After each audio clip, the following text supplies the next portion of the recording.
So, good morning, everyone. It's really nice to be here and to see a lot of you here in this exciting symposium sponsored by Abbott. So, we'd like to thank Abbott for this breakfast symposium. And it's truly my honor to be joined by two experts, colleagues of mine.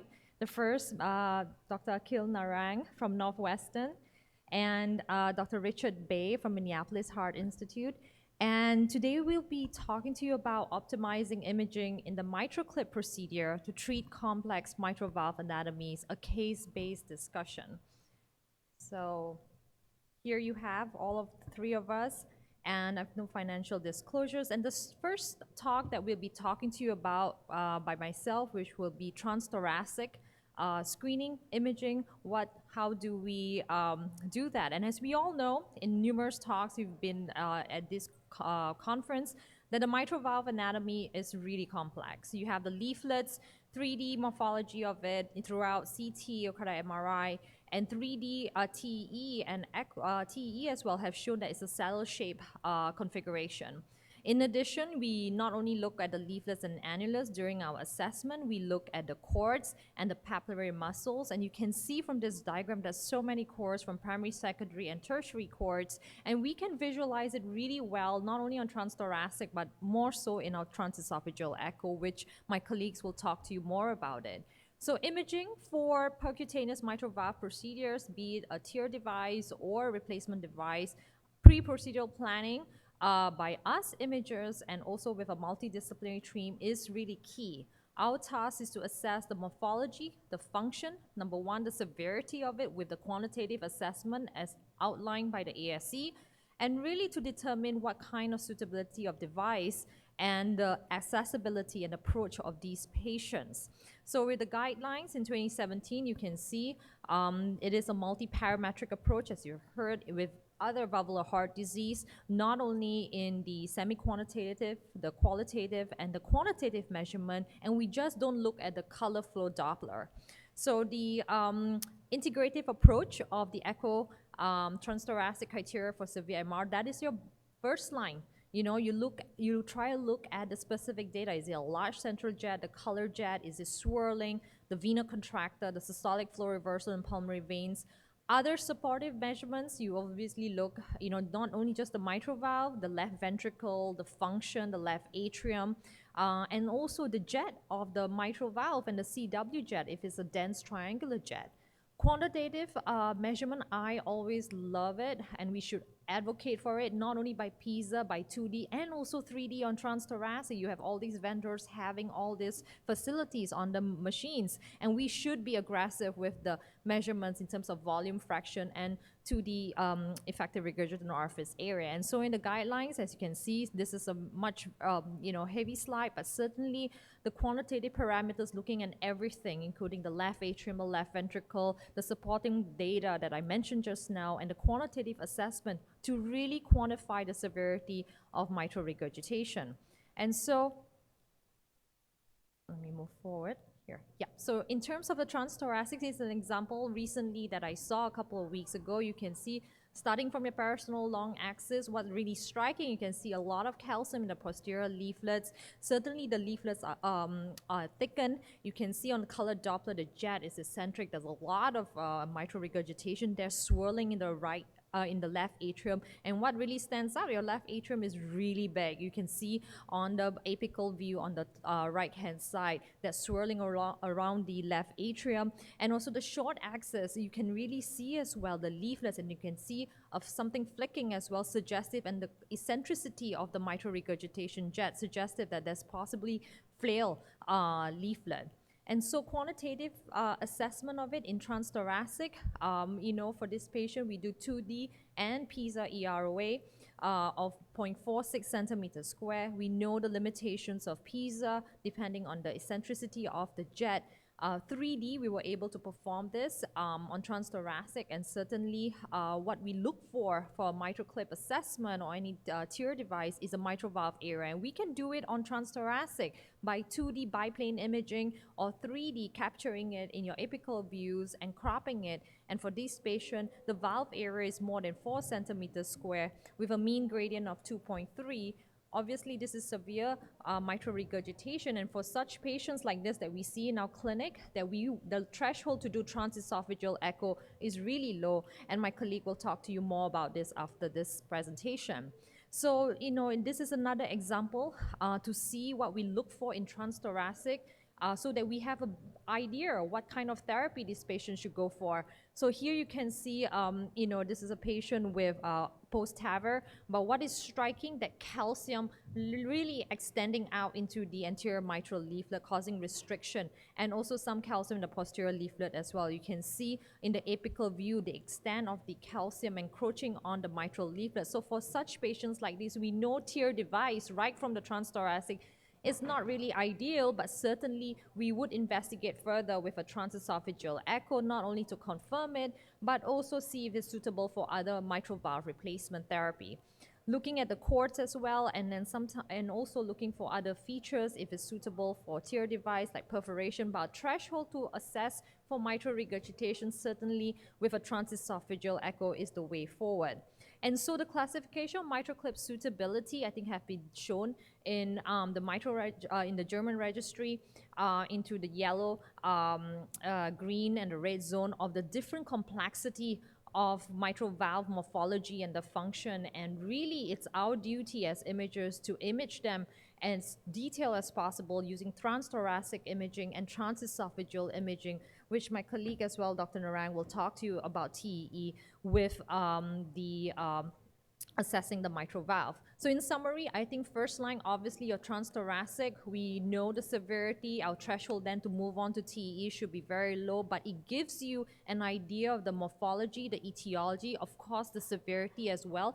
And also, if there's any doubt in severity of the mitral regurgitation, threshold to do a TEE should always be there so that to confirm it. And of course, for follow-up of these patients after a clip or a mitral valve replacement, transthoracic is the first line to assess residual MR and if there's any structural deterioration during the post-intervention. With that, let me introduce you, Dr. Narang, who will talk to us about transesophageal echo. Okay, thank you very much. We're going to be quick about the next couple of talks, and then we'll get into some of the cases. And so, as Dr. Hamid mentioned, the TTE is the first line to screen for patients who might be candidates for MitraClip. And in many situations, you can get most of the information that you need from a good quality TTE. However, in many situations, we're still ordering TEEs to be able to further delineate the anatomy and confirm morphology for suitability for MitraClip.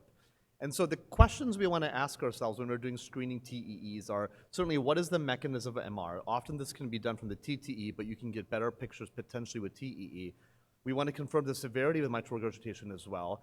Is the mitral valve anatomically suitable for MitraClip? And what are the potential challenges that we can identify?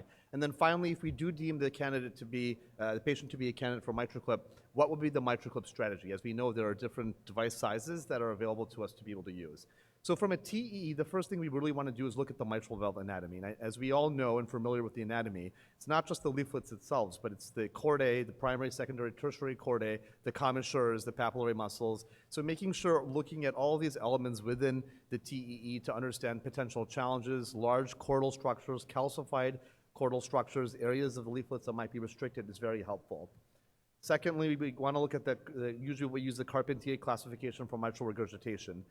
As we are all familiar with the four different types of mitral regurgitation, the Carpentier classifications, and one thing I'll make you pay special attention to is, we should be doing more than looking at primary versus secondary mitral regurgitation. Within the category of secondary mitral regurgitation or functional MR, we have atrial functional MR, which is we're seeing much more frequently people who have atrial fibrillation or atrial arrhythmias, and then of course patients with left ventricular dilation or annular dilation as well.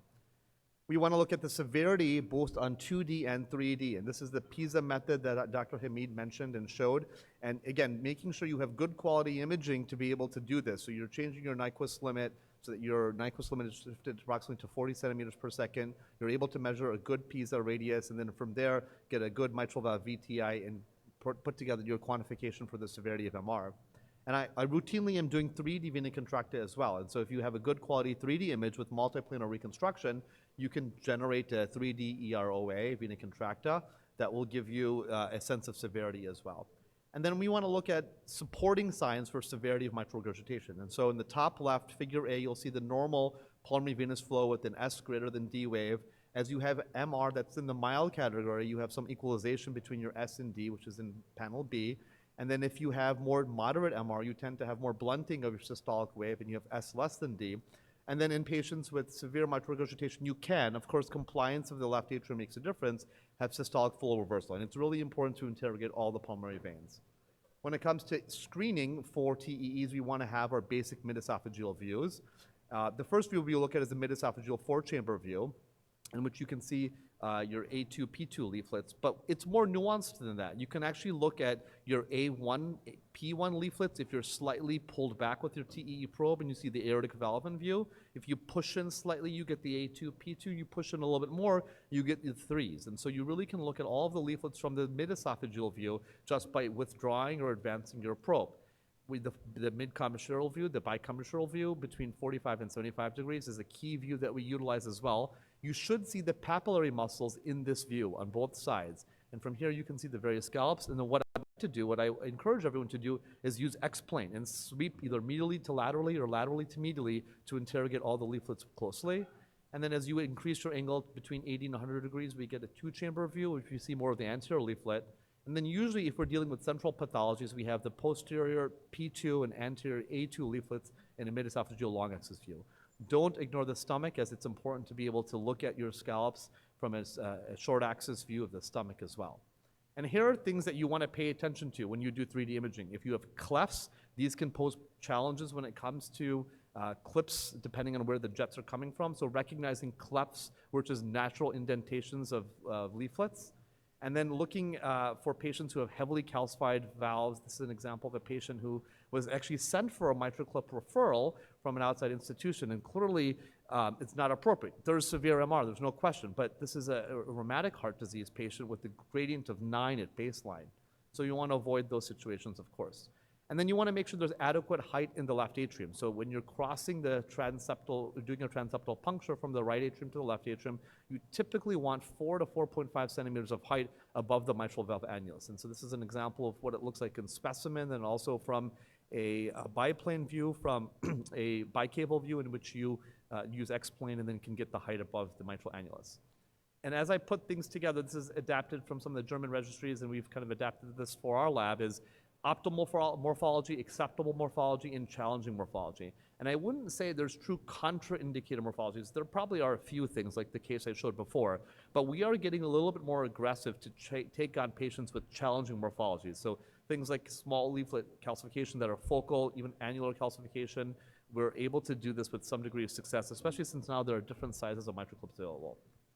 And then I'll hand it over to my colleague, Dr. Richard Bay.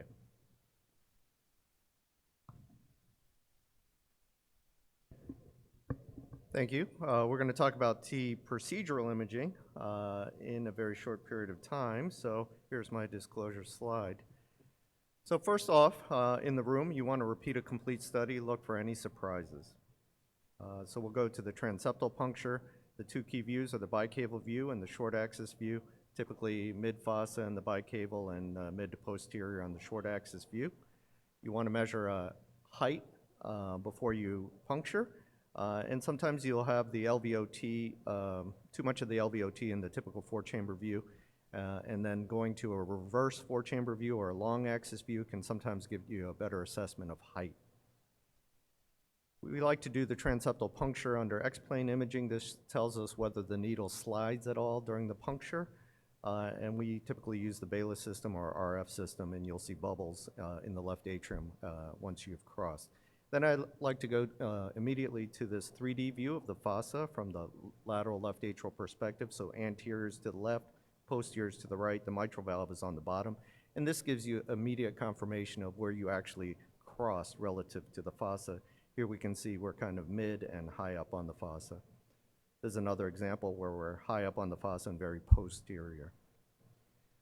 This is an example where the fossa is very low, and we actually had to cross through the thicker part of the atrial septum to get enough height. Once the guide's in the left atrium, I like to get to this 3D on FOSS view, and generally you like to see the tip of the guide somewhere around the medial commissure. This is an example where we were very anterior, And if you're very anterior, you'll get this aorta hugger trajectory, which will require additional catheter manipulations to correct. Coming down to the mitral valve, you want to watch out for the left atrial free wall and the Coumadin ridge where the clip can get hung up. Position the clip over the area of pathology with the commissural and long axis views. The clip arms are opened and rotated to be perpendicular to the commissure at the area of interest. And then with the G4 systems, you want to identify which lever operates which gripper. Here you can see the posterior gripper is being activated. The clip is then advanced into the left ventricle. We like to do this under X-plane imaging. This gives you immediate feedback whether the catheter is diving, medial or lateral, or you have some anterior-posterior interaction. If there's any question of whether there's any clip rotation due to stored torque, you can get a 3D on FOSS view with the clip in the LV, reduce the gain, and confirm your clip arm orientation again. At our institution, we'd like to then go to a dedicated 2D grasping view. You want to see both clip arms and ideally part of the grippers and bring it back slowly to the valve. You want to watch out for any leaflet curling, which won't give you a good grasp. If the posterior leaflet is short, you want to pay particular attention that the leaflet does not slide out during the grasp. And here you can see with this imaging, we're pretty confident that we got all of the posterior leaflet that we could. Once the grippers are dropped, we like to look for this gripper lifting sign. You can see the grippers lifting during systole, and this gives you additional confirmation that the leaflets are between the clip arms and the grippers. In this case, at first glance, the grasp looks okay, but if you look carefully, the anterior leaflet is actually on top of the grippers. And so if you didn't catch this and you deployed this clip, you would end up with an SLDA. We like to close the clip under color in the commissural view to give immediate real-time assessment of the impact on mitral regurgitation. You then want to check insertion, leaflet insertion in all the views, and don't forget this check insertion in this commissural view. You get this cross appearance. With newer technologies, some people will like to do the case entirely in multiplanar reconstruction. This will give you all your pertinent views in one display. You do lose some 2D resolution, so if there's some complex pathology, this may not be ideal. But it can be helpful if your pathology is very commissural and your grasping view is difficult to get in a typical dedicated 2D view. Once you've had your grasp, everyone will immediately go to a color Doppler assessment just as a rough guide. Hopefully you'll have trivial or mild residual MR, or you'll have significant MR as on the right, which you know you're not going to leave behind. You want to see a nice tissue bridge. You can see from the atrial or ventricular side from 3D. You want to check a gradient. And if you've had systolic reversals in the pulmonary veins beforehand, you want to see if you've impacted that post-clip. Another non-echo assessment is the LA pressure tracings. If you've significantly impacted that V wave, then you know that you've achieved a good result. Probably the best assessment quantitatively post-clip implantation is the 3D vena contracta. This is a little bit more challenging, but is probably the best quantitative approach. You can also use continuity equation, but this is technically difficult to do by TE during the case. And again, not if you have significant AI. So MR severity post-clip is a multiparametric assessment, just as it is pre-clip, but don't forget some non-echo parameters as well. So in summary, stay curious. Learn from your cases and watching other people's cases. You can pick up hints and tips along the way. Practice your imaging on your screening TEs until they become second nature. And sometimes small adjustments can make a big difference. So strive to get the best results possible. Thank you.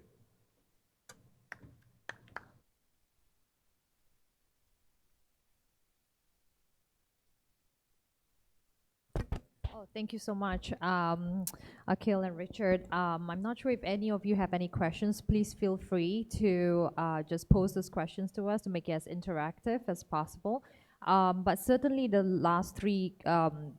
three presentations take us through the transthoracic, imaging to TEE imaging to intraprocedural imaging by Richard. And post to the two of you, if there's no other questions, do you think we should just go on to our case base and then we can discuss further with the three different cases?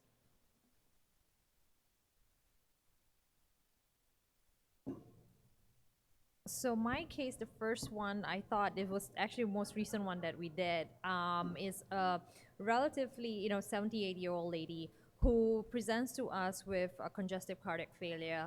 And, she was seen by us a couple of years ago and had aortic stenosis. And, we implanted a balloon expandable TAVR on her, and she was doing really, really well until more recently she was getting a little bit more shortness of breath, and then of course the transthoracic imaging, which I didn't show you the slides, but certainly showed the severity of the mitral regurgitation and the calcification, which we felt warrants obviously the threshold to do a TEE, to delineate this a little bit better to see suitability of what device therapy for her. So here you can see the TEE that we perform, and you can see on the top row that, by commercial view, as Akhil highlighted, the key thing to see. And one look at it, you can see the extent of the calcium extending across the anterior mitral leaflet. You can see that calcification even in the subvalvular apparatus, the cords right below the mitral valve.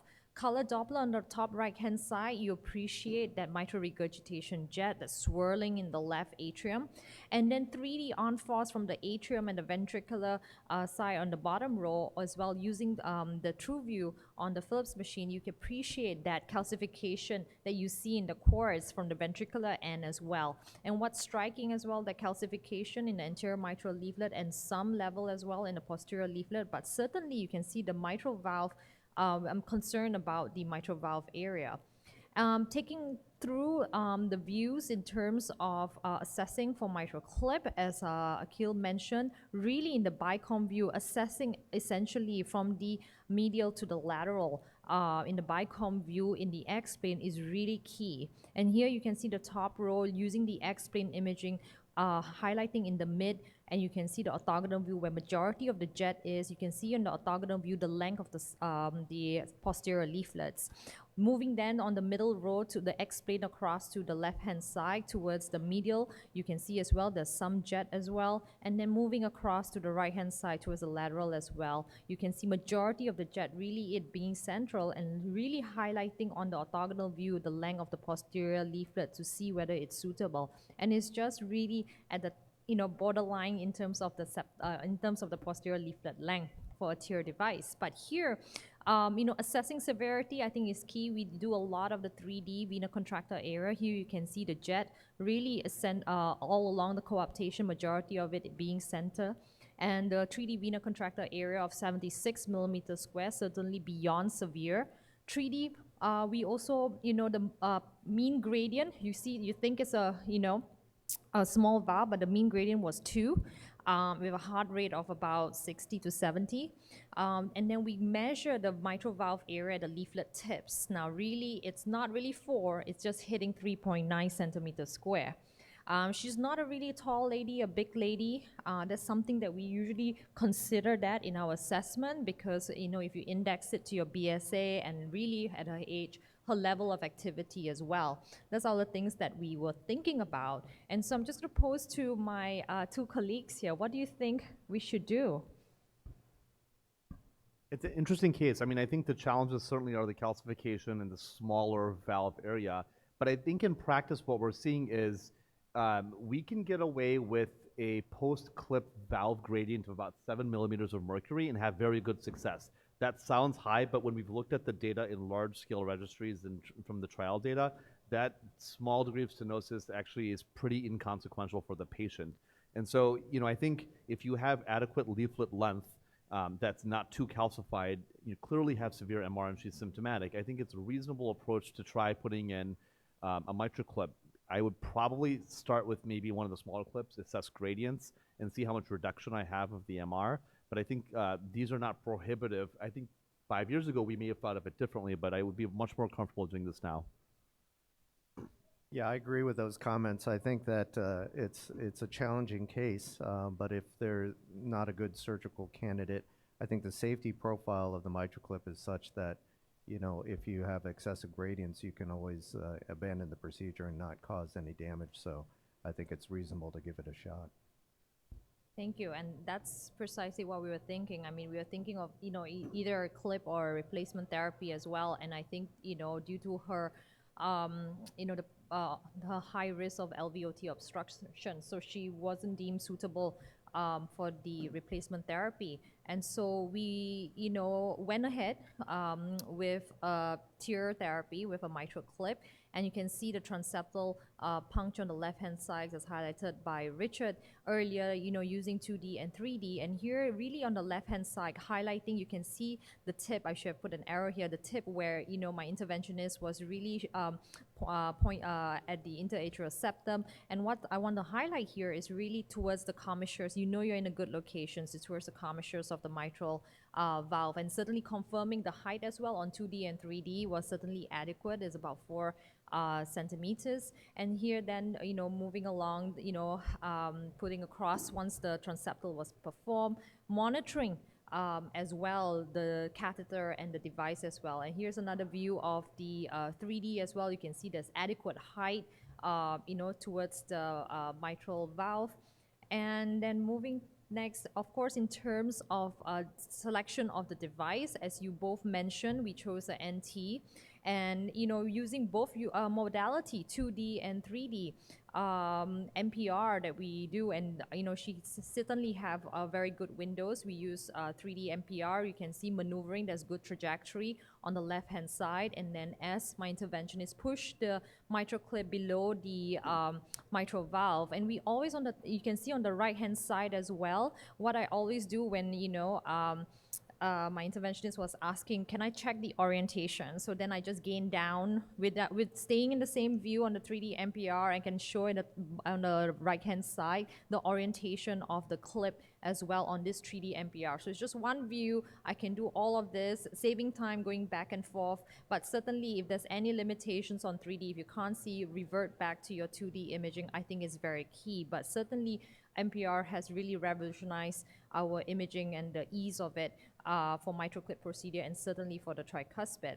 So for this patient, you can see we were able to, you can see as he moved the clip up towards to grab the leaflets. Certainly, you know, if there's any doubt in terms of, you know, assessing the leaflet grasp, you know, you can always revert back to your 2D, which we did on the right-hand side to ensure that the leaflet grasp is adequate. And here the bottom right-hand side, as he closed the clip, you can see certainly that there's a reduction of the mitral regurgitation jet almost immediately. And we always close, as Richard mentioned, close the clip on color and assess it, the hemodynamics as he does this as well. You can see in some cases there's a absolutely increase in the blood pressure or the hemodynamics of the patient. Of course, once the clip was closed, we were happy. We assessed, you know, not only the gradients, the color as well, but also once, you know, to deploy the clip as well, intraprocedural, I think is really key to make sure that, you know, to monitor this step as the interventionist does this, and to ensure the stability of the clip. And once the clip was deployed, you can see post-deployment as well, we were measuring the gradient of these patients, certainly, and in terms of the residual EROA, the mean gradient was about 3. The effective orifice area, the leaflet tips, we measure again on 3D to make sure it's not any significant. It was only 2 centimeters square from the baseline of 3.9. And the vena contractor area as well, certainly from 76 to 18 millimeters square. So there was a significant reduction of the mitral regurgitation. And, you know, the patient was discharged the next day, and she's still currently doing well. All right. With that, I think the next case.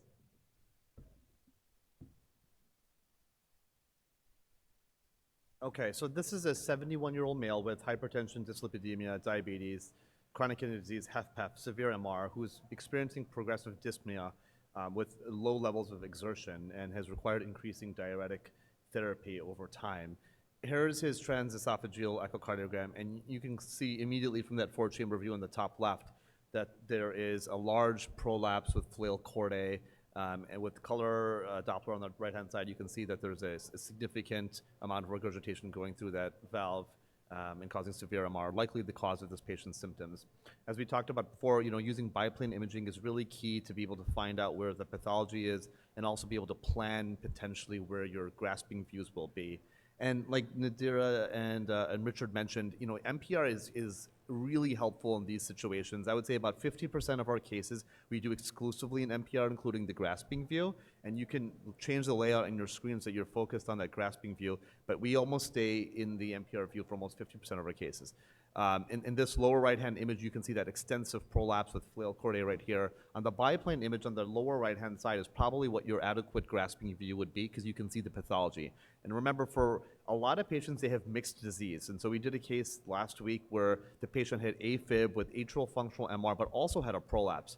This was a live case we did at TVT, and the question was, after the case, there was mild MR. Do we want to make this perfect? But the reason that we didn't in that case was we treated the pathology. We didn't go after everything for that particular patient. And so I think that's some of the things that we have to pay attention to in these situations. In this case, is clearly due to flail chordae and P2 prolapse. And what's interesting about this case, it's a very wide prolapsing segment. And you can see there's actually multiple torn chordae. And if you turn on True View, which I think really highlights the little flail segments a little bit better than the standard color imaging, 3D color imaging, you can really see that there's probably 4 flail chordae here. So this is more complicated than a single flail chordae and a prolapsing segment. If you put on color there, it's extensive mitral regurgitation as well. So this would be, as I discussed earlier, a Carpentier classification with leaflet prolapse type 2 valve.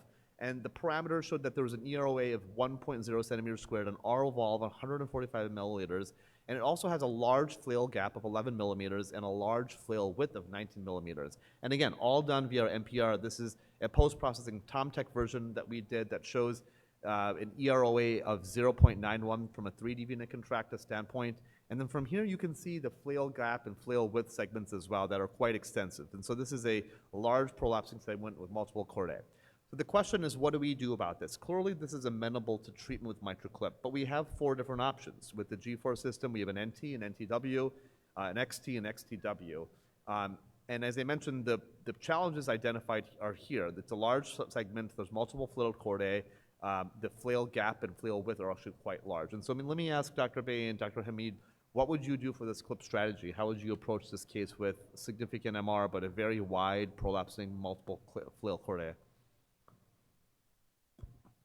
That's a really tough case, and I think at the same time, the EROA is large and the goals of reduction. I think, obviously, how much do you want to reduce the MR reduction to? There's a large flail. Could we do a zip and clip? Yeah. What do you think, Richard? Yeah, I think sometimes you can be surprised what you can get. So typically, I think we would start with an XTW right down the middle. If it doesn't look satisfactory with one clip, then we'd probably go place a little more medial and then place another clip lateral to that. Great, and that's what our first attempt was. We obviously chose the wider clip. The leaflet length was almost 2 centimeters for the posterior leaflet. And so we felt starting out with an XTW at the A2, P2 location to capture the multiple flail chordae would be best. And that might result in significant reduction of the MR and in an acceptable gradient.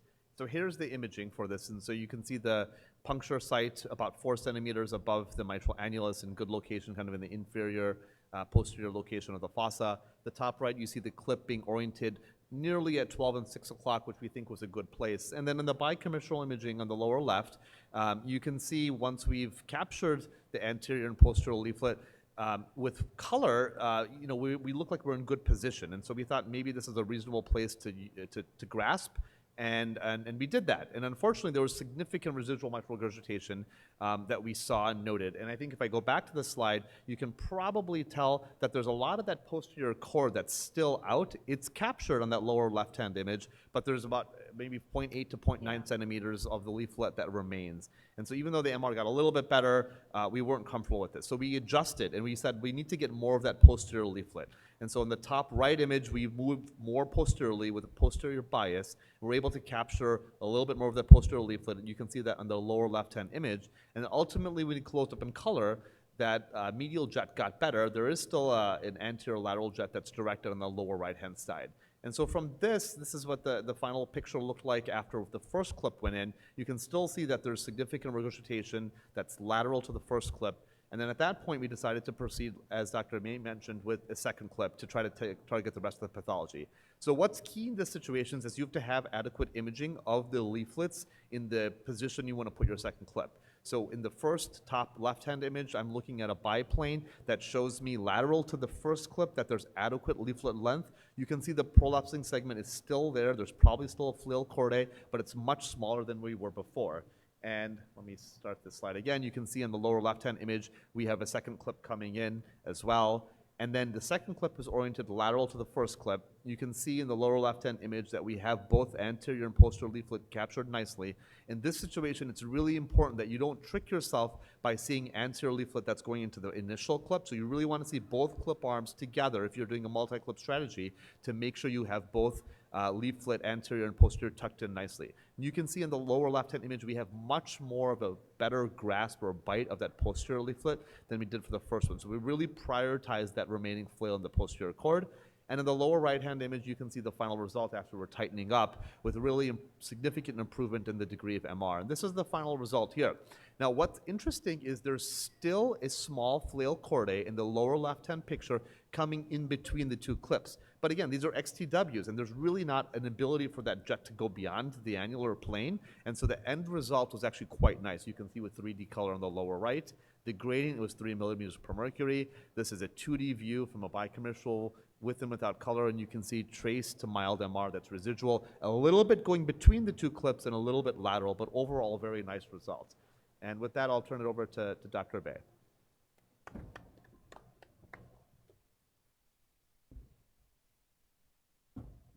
Okay, I'm going to finish up with a little bit of a provocative case. This is a 68-year-old female referred from an outside institution. She has hypertrophic cardiomyopathy with obstruction. She also has significant COPD, squamous cell lung cancer, status post radiation therapy, chronic pain, and severe MR related to the hypertrophic cardiomyopathy.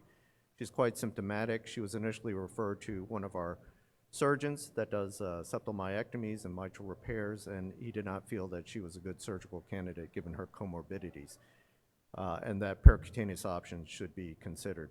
So she was referred to our structural interventionalist and was offered alcohol ablation, but after discussion of this was somewhat hesitant.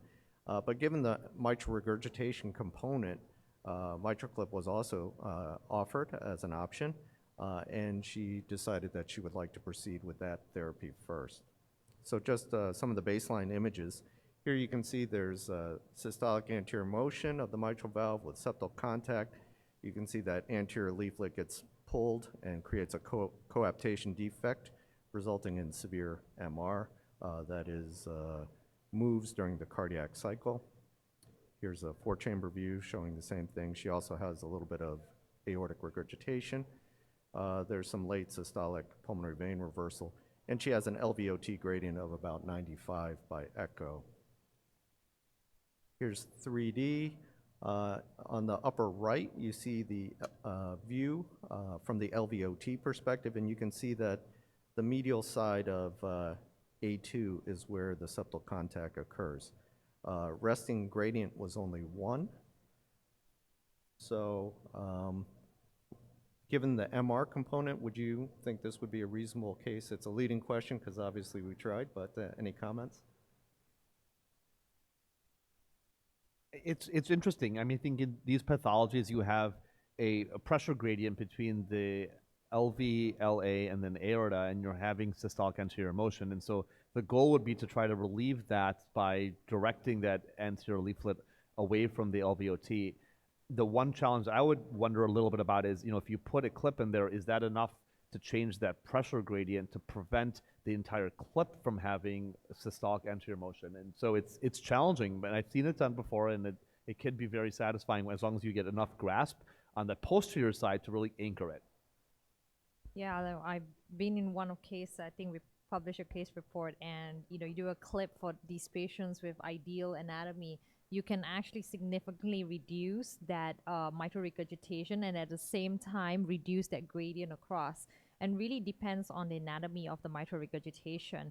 I think the clip is a suitable candidate for these type of therapies, or whether or not you do the ablation first and then do the clip. I think that's something as well. I'm sure was discussed as well, which Yes. therapy first, right? Right, and she opted to try the MitraClip given the safety profile first. So the interesting thing is her right atrium is not enlarged. So to get enough height, we had to go really through the thicker part of the atrial septum, as you can see in that right side. We're almost up near that groove. And this was the example I showed you earlier. We really had to go through the thicker part of the atrial septum to get enough height. Richard, for that thick septum, do you use do the interventionalists use a Baylis catheter, or what do they use to get across it? Yes, we typically use the Baylis. It is nice when you have floppy atrial septums because it doesn't slide. Yeah, that's why we like it. So we tried to go on the medial side of A2 because that's where the maximal systolic anterior motion was. We lined up the clip, and we got a good grasp in that region. And initially, we were happy because it looked like we significantly impacted the MR. But before releasing, we always check a gradient. And here we can see that it's 8 millimeters of mercury. So we've created too much mitral stenosis with this clip position. So the decision is, do we abandon or do we try something else? Any comments? It's interesting. The question is, how do you repurpose this to try to minimize that gradient at this point in time? Device size selection are things you would consider depending on what you started out with. Repositioning. I think it's challenging to, at a heart rate of 51 to get much better with your gradients. The concomitant strategy of doing alcohol septal ablation for these patients who are not operable could be a possibility as well. The gradient of 8 is higher than what we would usually leave a patient with, but again, I've seen in the data cutoffs at 7 where people do quite well, and so perhaps I shouldn't be as worried with an 8 if you have another strategy to reduce that LVOT obstruction with an ASA. I'm probably trying to reposition it and see. I think that would be my first strategy to see. Right. So since we were there, sometimes if we go closer to the commissures, we can create less of a gradient. And the question is whether we would impact the MR and get that SAM enough by moving it out of the ideal position. So that's what we did. We actually decided to go closer to the lateral commissure, and we got another grasp. And we got a good reduction of MR, and interestingly, the gradient was only 3. And if you see in that lower left, we did impact that systolic anterior motion of the anterior leaflet. That clip is pretty tethered down. And there's still a little bit of a gradient, but it's down from 95 to 23. And this is what it looked like by 3D. You can really see there's very little residual MR. And in that upper right, you can see that that systolic anterior motion and septal contact of the anterior leaflet is eliminated. And what I think the applicability of the clip is that you just position it, just a slight maneuver, and I think the 3D, you can see it beautifully here, on the top left-hand side, that positioning of it, the angle from like maybe 1 to 7 o'clock, that it alone itself not only reduce that gradient a lot, but also that the gradient across the mitral valve and also across the left ventricle. from like, was it 90 to begin with? Or 80? 95, Yeah, yeah. 95 down to like, what, 23? Yes. Wow. And as I mentioned, I think one of the risks are if you don't have enough of that posterior leaflet basically hubbed to the annulus, you can still have slack that would cause systolic anterior motion of the clip itself. But you clearly have entirely hubbed to the posterior annulus, which I think really stabilizes and keeps it very taut there. And so that's brilliant. It's a great result. Thank you.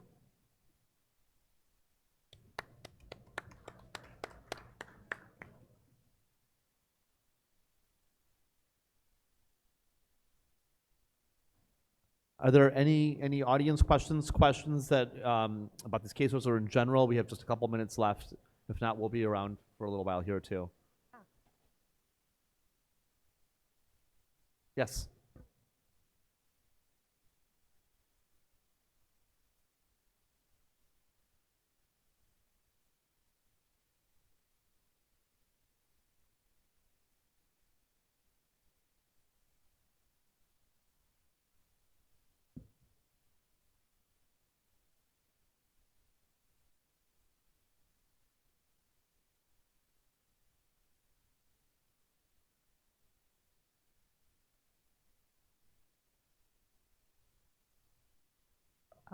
Great question. I mean, Yeah, we've done a handful of cases, and to be honest, the results have been somewhat mixed. Some do great, feel great, and don't need reintervention. Some have had some residual gradient issues afterwards and have had to go on to alcohol ablation afterwards. like I have some experience where we did the alcohol septal ablation first. Yeah, that's right. And we tend to do it, as much with transthoracic, but now we have converted a little bit more to transesophageal to have a little bit more control. And the beauty about transesophageal echo, I find that during my alcohol septal ablation, you can do that multi-slice and really show to that interventionist the exact spot of where, once they put in the alcohol septal ablation. I think that feature on that multi-view was really, really nice of them, and you see beautifully with the contrast imaging. And that patient actually underwent a MitraClip. Like after a month, we saw a gradient in reduction, and then we tackled the mitral regurgitation, and the patient seems to be doing well. Yeah. So I think with careful patient selection and imaging, and then giving them the best opportunity for these therapies. Was one more question?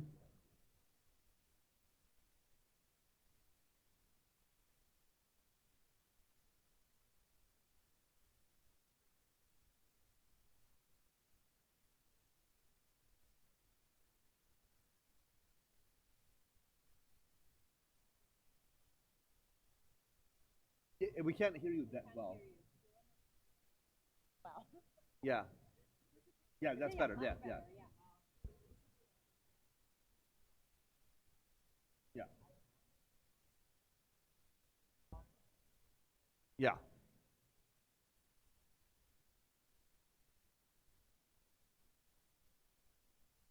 Sure.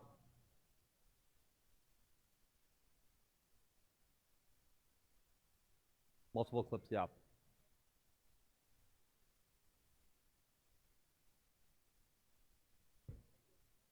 Yeah.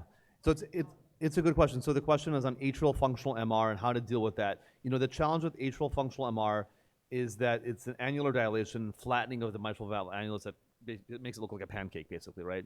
And so you have the entire coaptation zone is for where the mitral regurgitation comes from.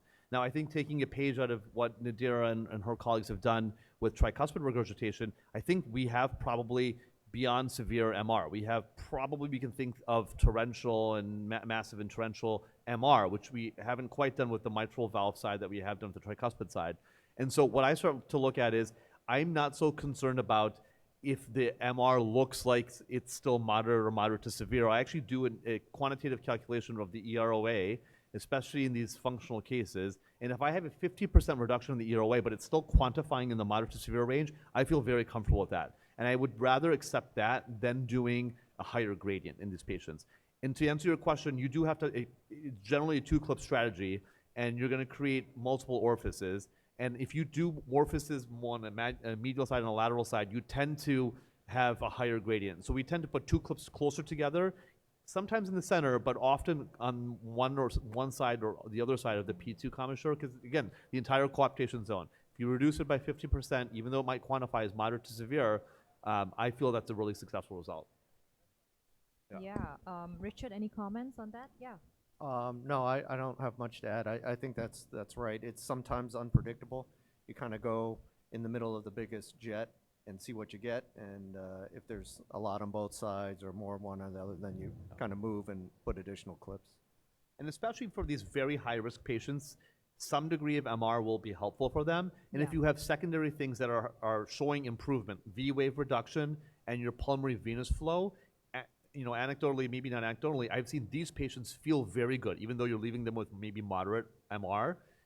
They feel very good if you have changes in those parameters. So if I see, you know, the MR is moderate, but the veins have gotten better and the V waves have gotten better, I usually don't do much more if the gradients are high.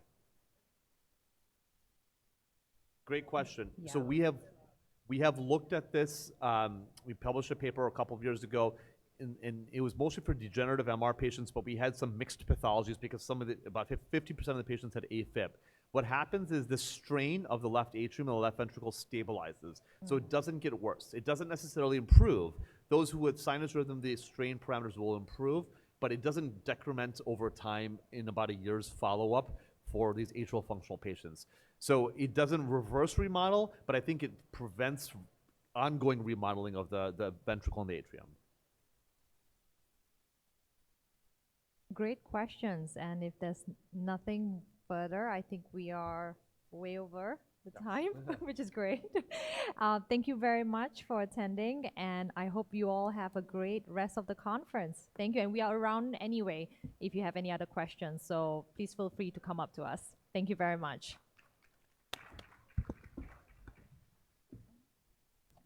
Good.